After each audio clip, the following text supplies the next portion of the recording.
right. As far as people not practicing today, DJ Humphries won't practice.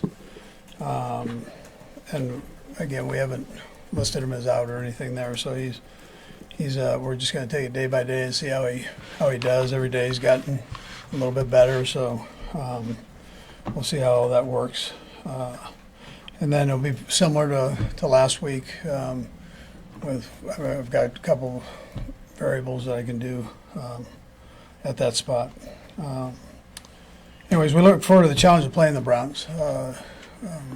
They're a good football team. Every team in this league, I mean, as we know, has a chance to win games. So we that's the way the league's set up right now, and so we get ourselves ready to play. You don't care about records or anything else.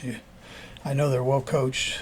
I know Kevin personally, and he does a heck of a job. And his coordinator Schwartz, I mean, I've known him for a long time, and Dorsey, Bubba. I mean, they're all good football coaches. They got good players, and so we got to make sure we have a good week of practice, going forward here. So with that, time's yours. Andy, I believe Butker's eligible to come off IR this week. You see him kicking in Cleveland this week? We're going to see how he does here. So he'll get a few. Yeah, he'll have a few snaps out there. Andy, of course. Chances. I'm sorry. Go ahead. Of course, you're only looking at this game, but am I right to think this is the first time you'll ever confront a situation with 3 games in 10 or 11 days, and in some way, do you have to have that in your thinking somewhere? Yeah, that's a unique situation. You just have to manage it.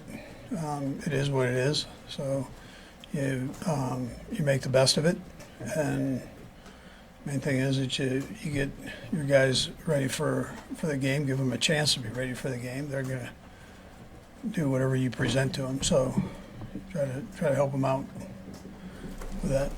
But, right now we've got normal week right here, so we've got to take care of business for sure. Just another housekeeping kind of question with Hollywood. How close is he and so far as maybe his practice with? Yeah, man. I mean, he's getting close. I mean, he's chomping at the bit to get back out there. And but he's got to visit with the doctors and make sure that he gets clearance there. And so, but I think I'd probably say he's getting close. I can't give you a date. I don't know a date on it, but he says he feels great. So. Andy, what's the plan for Steve Nelson? Yeah, let him get himself in shape, move around a little bit, and you won't see him this week. That's not what we're going to do. Be like the other guys that came in, give him a chance to kind of get their feet under him, and for sure, So he hasn't done anything up to this point, so let him get moving around. Pat's been, as you know, been sacked more this year than he has in his career and faced more pressure. How have you seen him adapt his game to that? Yeah, well, I mean, he made some unbelievable catches, throws the other day, and he never complains about anything. He doesn't. He just comes back and goes on to the next one and fires. And so, but I mean, he's doing what he always does. I mean, he hasn't had to really adapt other than to make the throw. And well, he was really good the other night, getting rid of the ball quickly and complete those passes. Yeah. Could he have done that earlier in his career, do you think?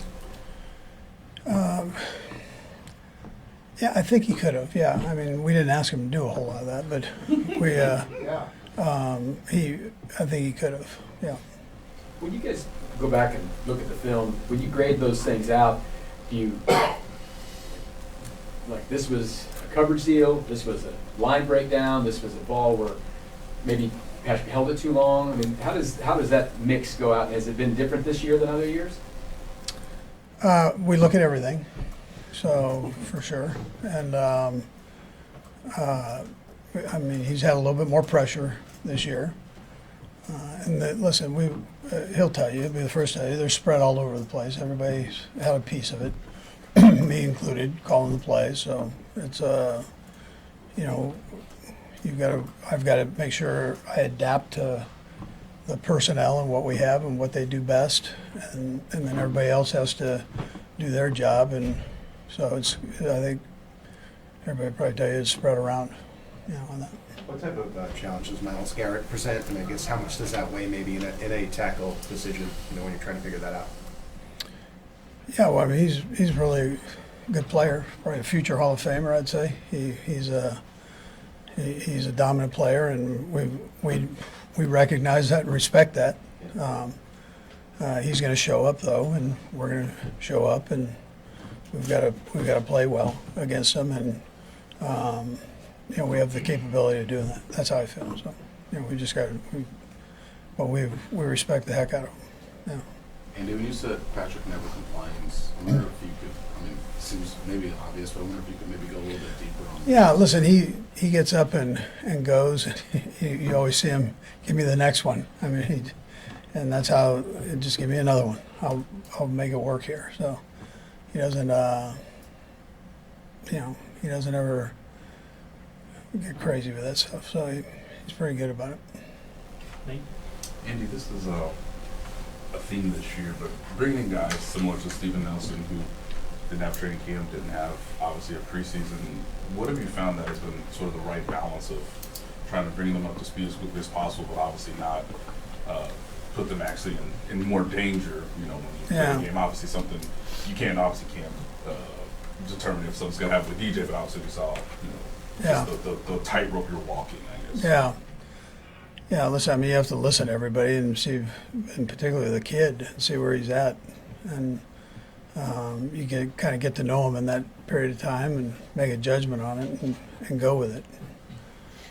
It's a sport where even the healthy guys and guys that have been with us from the beginning, they have a chance of getting hurt. I mean, that's all part of this.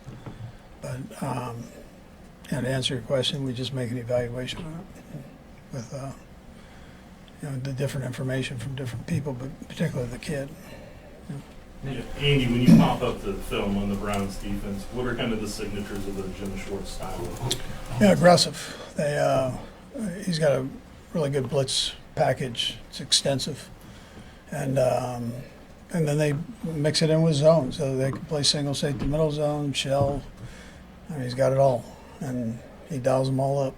You got to be sharp when you play against him. Okay, thank you. All right, good. Thank you. Thanks.